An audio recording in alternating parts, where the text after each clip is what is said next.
Hi, if you are a trader and you are a system trader or you want to trade based on some algo, what is the one thing which you will look forward to before starting the trading? Yes, you are right. It will be backtesting. You will ask the backtest report of the system. If it is your system, you will try to generate a backtest report. If you are going to subscribe somebody's system, you will ask the backtest report to the person from whom you are subscribing. So today we are going to discuss what is backtesting parameters, how to read them, and how to make a concise checklist so that you can just tick the boxes before you start deploying that strategy in live auto mode. Welcome to AlgoWays. Let's get started. Okay. So first of all, what is backtesting? Backtesting is basically a simulation of logic of the strategy on the historical data. It is something like simulation of flying condition of an aircraft in the cockpit simulation, right? We are creating the conditions in the cockpit simulation without flying into the sky. So it is similar to that situation basically. So first thing, the data of the historical data should be precise and accurate. If data is not right, something is missing, some ticks are missing, then your backtest report will not be okay, right? So what does how does the backtesting help you?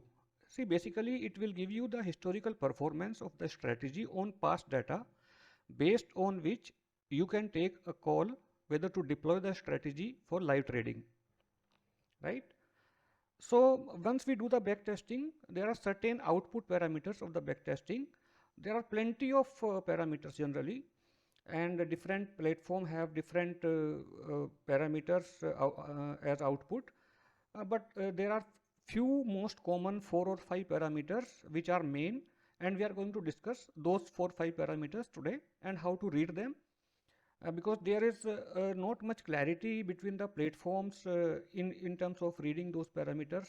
So this is an effort that we come on the same platform as to how to read the backtesting report.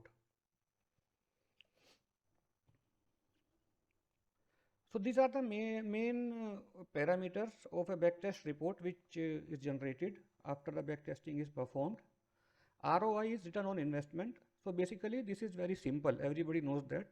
So whatever amount you have deployed on the strategy, and based on the backtesting result over a period of, say, suppose let us take an example of 1 year, how much percentage return it has generated.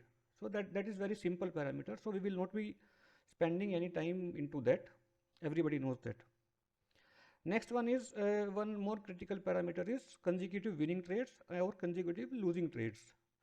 This is a very important parameter basically, uh, because when you do that trading on a strategy or on a system, it tests your patience if the number of losing trades consecutively is very high, right?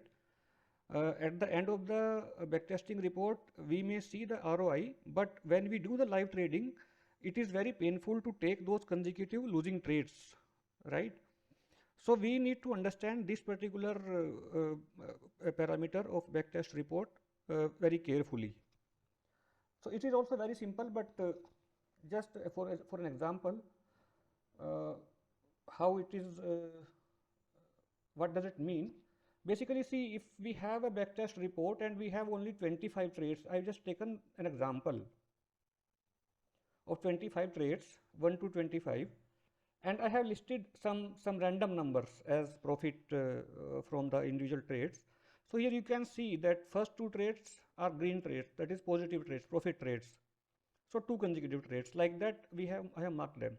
So if you see from here, the maximum consecutive winning trades are 8, and maximum consecutive losing trade is number is 4.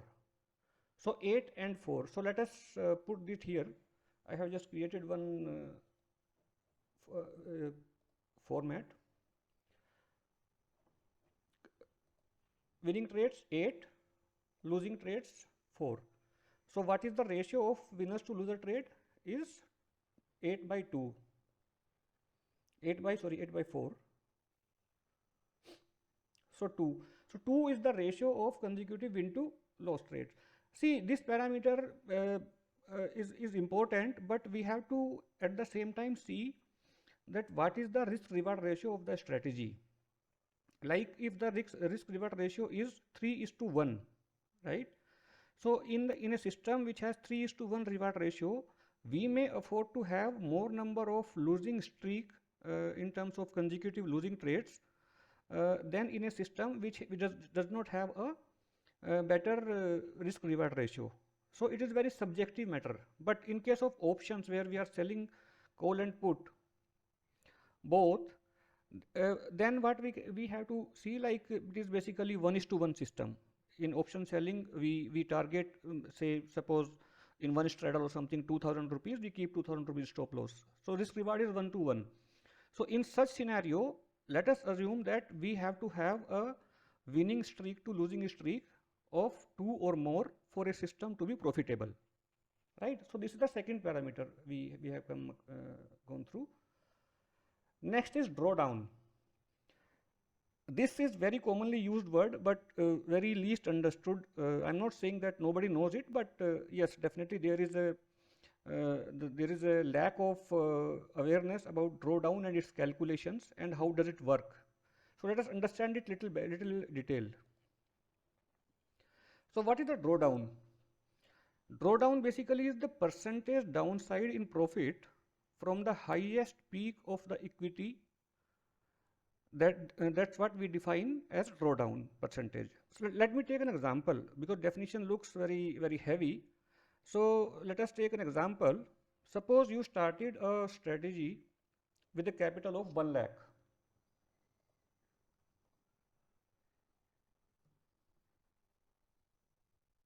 1 lakh, right?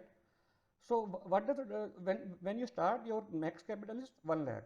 Now if suppose you lose 5,000 rupees from this, so 5,000 is the loss, so your drawdown is 5%, right? Because from peak you have lost 5%. Now your balance will be 95,000. Now on subsequent days the strategy performs well and your capital grows. Suppose after a month your capital is 1,25,000. So till here, what is the drawdown of the strategy? 5%. Sorry. Okay. Now once it has gone to 1,25,000 after a month, and again it comes back to say 1,10,000.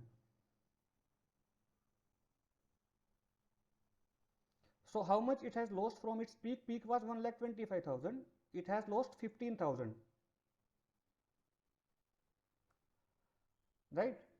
So what is the percentage of 15,000 above the on the peak value? 15,000 divided by 1,25,000. Okay, that is 12% percentage. Okay, so now the strategy drawdown is 12%. Now suppose now your strategy keep trading for say suppose 1 year or so, and your amount is from 1 lakh is 6 lakhs. It would have come down, it would have gone up, right? So whatever amount from going to a peak, it comes down to the percentage of that is your drawdown, right? Suppose it has never gone below 12% after this 1,10,000 was reached for next 1 year. So after 1 year your capital is 6 lakhs, we are assuming that, and your drawdown will be 12%. So what does a trader infer from this? If he is trying to deploy a strategy based on backtest, if he is given to understand that his drawdown will be say suppose 5% of the strategy, so he will make up his mind that yes, he can afford to lose 5% from any peak of the equity or not. So he will take a call based on that, right?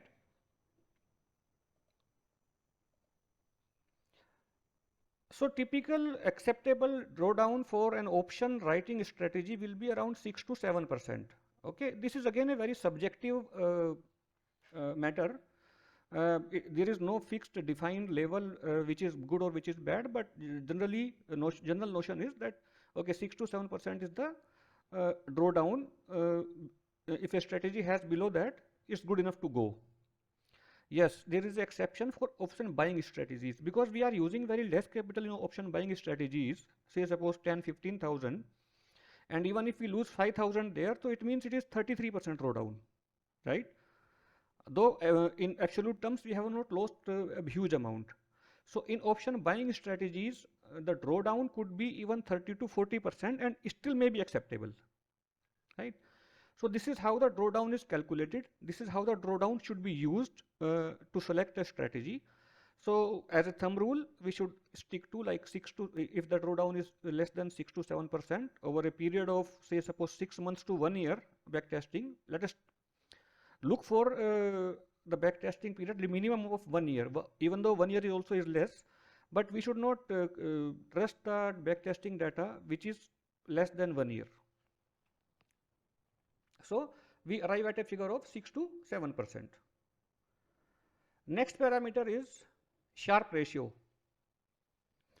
This is a very important parameter, and it is generally produced by each and every platform when we do the back testing. So what does SHARPE ratio indicate? SHARPE ratio is telling us that what is the capability of the strategy to give the return after risk-free adjustment return. What is risk-free return? Risk-free return is something like bond yield, if you are having government bonds, okay, or you are having other example of risk-free return is your FD. So what is the return of FD nowadays? 5.5 to 6%. So 6% is our risk-free return. We don't have to take any risk, of course, unless it is some bank scam or something like that bank in Maharashtra, right? So we are not counting that. So our risk-free investment is risk-free return is 6%.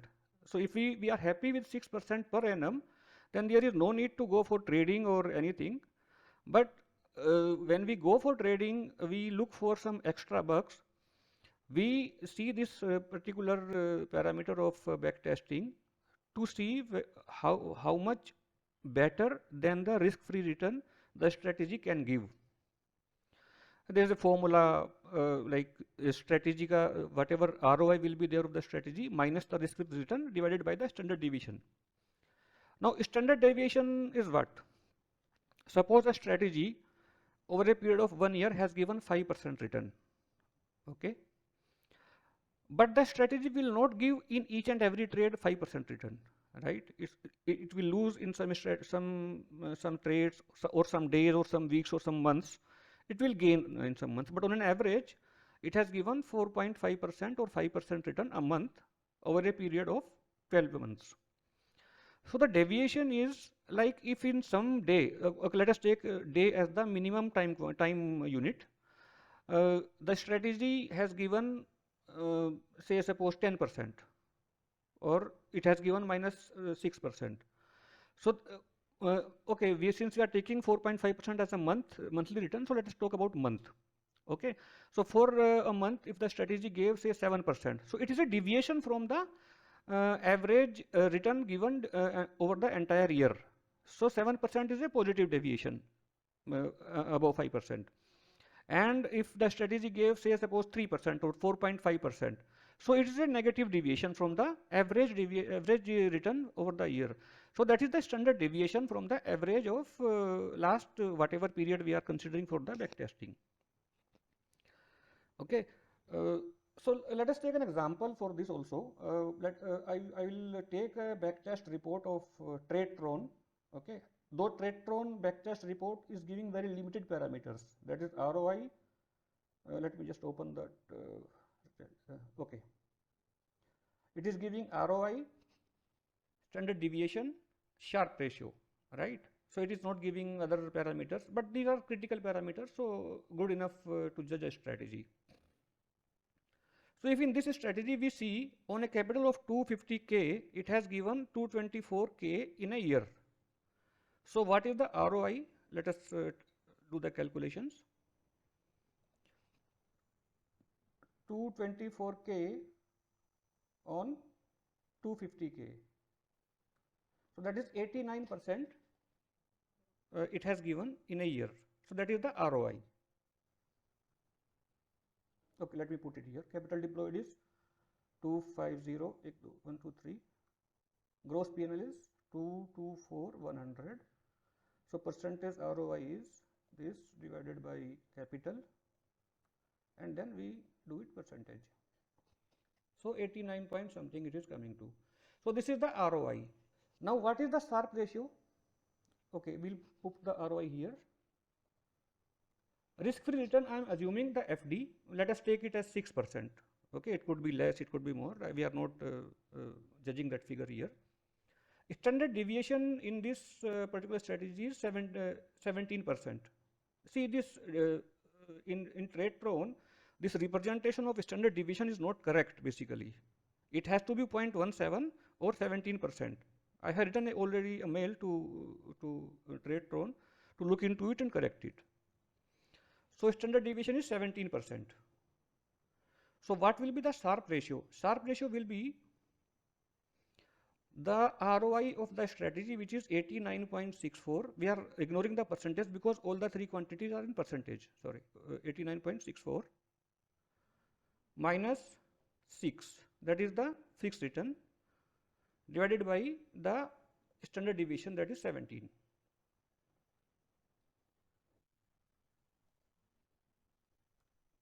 So 4.92 should be the SHARPE ratio of this strategy. Let us check how much it is. It is 4.94. Okay, maybe they would have taken some different number for the risk-free return. I have taken 6, they would have taken 5.8 or 6.2, like that. So this is the SHARPE ratio calculation, right? So SHARPE ratio below 1 is below par. We should not consider the strategy at all. Below 1 means it is not even performing at par with the risk-free return of 6%. SHARPE ratio 1 to 2 is considered to be average, means it is performing little better than the risk-free return, say FD or bonds. If you are an option seller, a strategy which is having a SHARPE ratio of minimum 3 or above should be considered, right? So that's about SHARPE ratio. Next parameter is profit factor. Profit factor is a parameter which is generated by many backtesting platforms. Some do not generate this. Okay. TradeTron is not having this parameter, but what does it mean? It is defined as the ratio of the gross profit divided by the gross loss of the strategy over a period of backtesting. Now, what does that mean? Suppose, okay, this was the strategy. So we have to add the profit of all the positive trades. Let me just add that.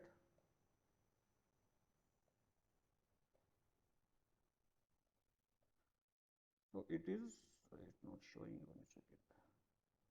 It is coming to 7146. 7146 is the profit generated by the profitable trades. And now same way we take as the loss generated by the loss making trades.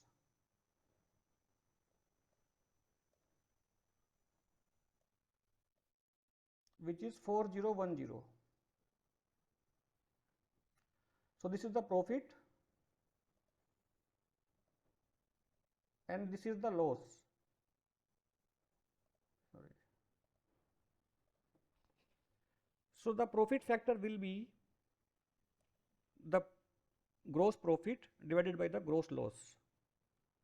So 1.78 it is coming. So the profit factor of this strategy, which I have randomly populated the P&L here, is 1.78. Now how we use this parameter in selection of the strategy? Profit factor more than 1 means the system is profitable. Of course, if this number is more than the losing loss number, definitely then only the strategy will be profitable. Okay. For a system to qualify to be deployed on live trading, it should have a PF of more than 2, right? So if your loss is 4,000 overall by the losing trades, it is expected for a good system to have a minimum profit of the profitable trades to be 8,000. Okay. So this is another criteria, but we are not having this parameter in TradeTron. So it's just that if you are testing the strategy on some other platform and it is having the profit factor parameter, you can make use of it. Next one is recovery factor. This also is a very important parameter basically. What does recovery factor mean? See, suppose when your strategy is in drawdown, the recovery factor defines the capability of the strategy or the system to recover from the drawdown, how fast it can recover. Okay. So the formula of recovery factor is net profit divided by maximum DD. Okay. In the same example, if we take next net profit was 89.64% and DD was 4.92. So the profit factor is very high, 18. 18 is a wonderful profit factor. It is like too good to be practical. Whether it's on my strategy or anybody's strategy, it is too high. Okay. The profit factor, the threshold which we should concentrate upon, again it is not a threshold which is defined to the decimal points. It is developed by the people over a period of time with their experience, that the profit factor of more than 1.6 indicates the system is very resilient to recover the losses from DD, losses or DD. So 1.6. So a recovery factor we have discussed. Now come to a checklist. Whatever we have discussed, what are the threshold limit we should look forward to whenever we are selecting a strategy. ROI, I am telling this monthly basis, 4% return or above. Win to losing streak ratio, that consecutive winning or consecutive losing trade ratio should be more than 2. We have already discussed that. Drawdown, as we discussed, should be less than 6%. Again, I am not saying that these are the fixed parameters. It may vary depending upon the strategic characteristics or depending upon the risk appetite of the person who is trying to deploy the strategy.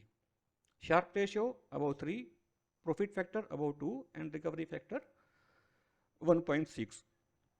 So next time when you select a strategy, have this checklist with you and try to make use of it in selection of the strategy for live deployment. That's it on the checklist parameters and their use. Now coming up next video, I'll be discussing option writing strategy, hybrid option writing strategy basically, which utilizes the relative strength of Nifty versus Bank Nifty during intraday. So it will not sell like CE and PE of Nifty or CE PE of Bank Nifty. What it will do, it will sell call option of one index and put option of other index, right? You may be knowing that sometimes if you see during the intraday, Nifty is up 4%, Bank Nifty is up 6%, right? So there is a relative strength of one index with respect to the other index. Similarly, when there is a down day, maybe Nifty is down 1%, Bank Nifty is down 1.7%. So who is strong? Nifty is strong. So in this case, we will sell the put of Nifty and call of Bank Nifty. In detail, we will discuss this strategy in the next video with the adjustment, and what if that during the day that strength between the two scripts, two indices changes. Like if in morning Nifty was strong with respect to Bank Nifty, but and we have taken a trade based on that, and during the day that relative strength has reversed, Bank Nifty has become stronger than Nifty, what to do, how to do the adjustment. So the complete description we will do, and we will share the code as well. We will discuss this in the next video. So you can subscribe this channel and press the bell icon so that whenever next video is uploaded, you will get the intimation to watch that. These are the contact details if there is anything which can be discussed. The discussions the critics are all welcome. That's all for now. Thank you very much. Thanks for your time.